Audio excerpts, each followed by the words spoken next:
प्यारे बच्चों, उम्मीद है कि आप बहुत प्रसन्नचित्त मुद्रा में होंगे कि वीडियो आज अगला मिल रहा है। ये भाग 7 है। पिछले वीडियो में हमने समीकरण के बारे में बताया था कि कैसे वो समीकरण बनता है। समीकरण में बायां पक्ष और दायां पक्ष होता है। आज हम एक और उदाहरण के माध्यम से हम अपने प्यारे बच्चों को ये बताना चाहेंगे कि किस तरीके से समीकरण संतुलित होता है, उसको हम देखना चाहते हैं। ठीक ना? तो आइए हम समझते हैं। तो हम इस चित्र के माध्यम से ये छोटा सा एक उदाहरण हमने प्रस्तुत किया है। ये बेटा जो दिखाई दे रहा है और ये बीच में ये एक तराजू का है, तराजू है, आजकल का आधुनिक तराजू है। ये बीच में ये बैलेंस बन रहा है। यहाँ एक बंदर भाईजान को मैंने बैठा दिया और कुछ इसमें बॉट रख दिया, 1 kilogram, 2 kilogram, 2 kilogram, 2 kilogram, 1 kilogram. और दूसरे साइड में आपका ये देख रहे हो कि 4, 3, 7, 3, 10 यानी कि 2-2 किलोग्राम का 10 वाट रखा गया है। यानी कि दाहिने पक्ष में 20 किलोग्राम और इधर जो है आपका 2, 2, 4, 2, 6, 2, 8 किलोग्राम का वाट। अब प्लस ये बंदर भाईजान बैठे हुए हैं और तराजू एकदम संतुलित है, बिल्कुल बराबर है, दोनों पक्ष बराबर है। हमने समीकरण के माध्यम से इसको बताया है कि बंदर भाईजान x है, यानी कि चर, इनका मान नहीं मालूम, और ये 8 किलो का वेट है और ये टोटल 20, यानी कि 20 और x + 8, ये बायां पक्ष और ये दायां पक्ष बराबर है, यानी ये 20 के बराबर है।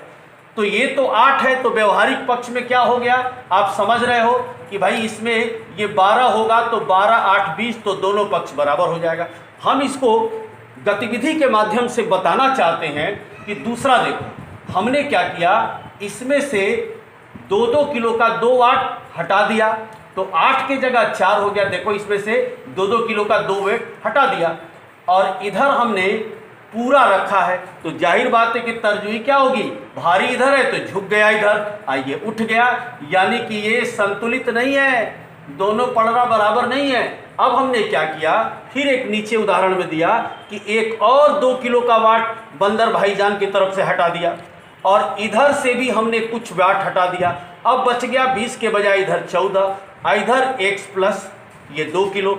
अभी भी क्या है, ये बैलेंस नहीं है, ये देख रहे हैं बैलेंस नहीं है, इधर झुका हुआ है, तराजू बैलेंस नहीं है, संतुलित नहीं है।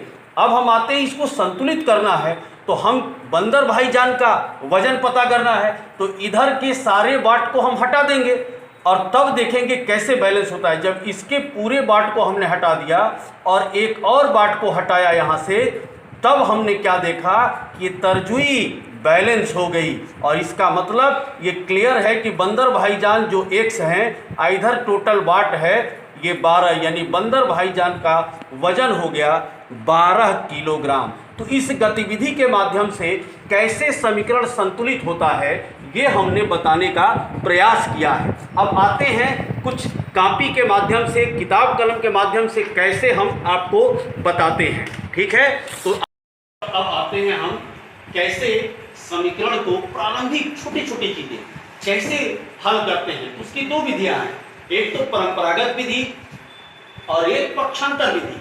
तो हम जैसे परंपरागत विधि में आते हैं कि x + 4 दैट इक्वल 10। अब x यहाँ चर राशि है बेटा, इसका हमें मान पता करना है। तो हमें क्या करना होगा कि जिसका मान पता करना है उसको हम बाएं पक्ष में ही या दाएं पक्ष में, यानी कहीं भी केवल उसको रखेंगे और बाकी को हटाने का प्रयास करेंगे। तो हमें डिस्टर्ब क्या कर रहा है, 4। तो परंपरागत विधि में क्या है, जितना ये प्लस है उतना हम माइनस कर देंगे। लेकिन बैलेंस करने के लिए जैसे तरजुई में करते हैं, इधर जब -4 किया है तो इधर भी आपको -4 करना होगा। तो ये प्लस और ये आपका कट जाएगा। अब बच गया क्या आपका, ये कट गया पूरा टोटल और ये आपका x बच गया। तो ये किधर था, 6, यानी x बराबर हो गया आपका 6। लेकिन पक्षांतर विधि में कैसे करते हैं, तो वहां थोड़ा ध्यान देना बेटा कि जब पक्षांतर करते हैं बाएं पक्ष से दाएं पक्ष में, तो धन इधर जाएगा तो ऋण हो जाएगा, और ऋण इधर आएगा तो धन हो जाएगा। उसी तरीके से ऋण इधर जाएगा तो धन हो जाएगा, धन इधर आएगा तो ऋण हो जाएगा। उसी तरीके से गुणा और भाग में है, गुणा इधर जाएगा तो भाग, भाग इधर आएगा तो गुणा। यहाँ भाग है तो इधर जाएगा तो गुणा, गुणा इधर जाएगा तो भाग हो जाएगा। आइए पक्षांतर विधि इसी सवाल को हम कैसे करते हैं। x + 4 दैट इक्वल 10 बेटा। अब हमें x का ये जो चर राशि है अज्ञात है, इसका मान ज्ञात करना है। तो इधर जो है ये आपका +4 हमें डिस्टर्ब कर रहा है।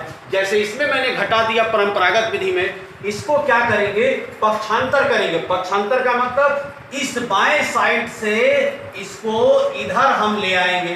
तो +4 को जब इधर ले आएंगे तो मैंने क्या कहा था, प्लस जब इधर आएगा तो माइनस हो जाएगा। तो x बराबर, चूंकि ये 4 उधर जा रहा है, 10, ये धन 4 है तो ऋण 4। तो x बराबर, अब ये धन है और ये ऋण है, असमान चिन्ह घटता है तो क्या बच गया 6। और चिन्ह कौन सा होगा, बड़े अंक का। तो बड़े अंक का चिन्ह क्या है, कुछ नहीं लिखा है तो पॉजिटिव है, धनात्मक है, तो यहां भी धनात्मक होगा। धनात्मक नहीं भी लिखेंगे तो हमारा काम आसानी से हो जाता है। एक और उदाहरण इधर बताते हैं। जैसे मान लो a + a आपका -6 दैट इक्वल आपका 14। अब देखिए परंपरागत विधि में क्या करेंगे, ये -6 हमको हटाना होगा, तभी केवल बाएं पक्ष में a बचेगा। तो हम क्या करेंगे, इसमें आप माइनस है तो +6, याद रहे अगर +6 रहता तो -6, अब -6 है तो +6, और वही काम इधर भी करेंगे +6। अब हमारा क्या हो गया, ये कट गया और a बच गया केवल इधर। इधर क्या बच गया आपका, ये भी धन, ये भी धन। तो 14 और 6 समान चिन्ह है, जुट जाएगा बेटा, तो ये हो जाएगा 20। इसी तरीके से इसको हम पक्षांतर विधि में कैसे करेंगे, तो a - 6 बराबर 14। तो अब ये -6 हमारा इधर जाएगा, और माइनस जब इधर जाएगा तो धन में आ जाएगा। तो a बराबर 14 धन 6। याद रहे, जिस चर राशि का मान ज्ञात करना है वो हमारा एक ही पक्ष में रहेगा, बाकी को हटाना है। अभी गुणा भाग की बात मैं नहीं बता रहा हूं, केवल धन और जोड़ का। तो a दैट इक्वल आपका हो जाएगा 20। ये हमारा उत्तर हो जाएगा। तो इस तरीके से ये परंपरागत विधि है और ये हमारा पक्षांतर विधि है। आज मैंने केवल धन और ऋण के बारे में बताया कि कैसे परंपरागत विधि में करते हैं और कैसे पक्षांतर विधि में करते हैं।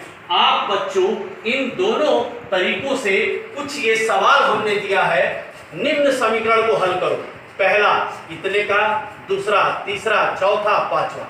x b a ये सब क्या है, अज्ञात राशि है, चर राशि है, इसी का मान ज्ञात करना है। आपको करना क्या है कि आप इन प्रश्नों को परंपरागत विधि से भी करेंगे और पक्षांतर विधि से भी करेंगे तो आपको बहुत अच्छे तरीके से समझ में आएगा। इस बात का ध्यान रखना कि जिस चर राशि का मान हमें ज्ञात करना है उसको हम एक ही पक्ष में करते हैं। समीकरण बनता कैसे है, बायां पक्ष और दायां पक्ष, ये याद रखना होगा। इधर x के बाद कुछ भी अगर रहता है तो केवल इसका मान ज्ञात करना है, तो ये हमको यही रखना है, अब बाकी को हटा देना है। इस बात का हमेशा ध्यान रखना होगा आपको कि इसको हमें हटा देना है।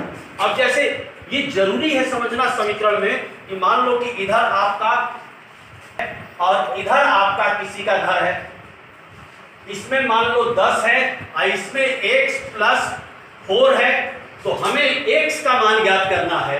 तो ये 4 क्या करेंगे, ये कूद के चला जा बेबू इसमें, बाबू इसमें चला जा। तो ये जब इसमें जाएगा तो धन जब इधर जाएगा तो ऋण हो जाएगा, यानी कि तब आपका ये घर में बचेगा केवल x।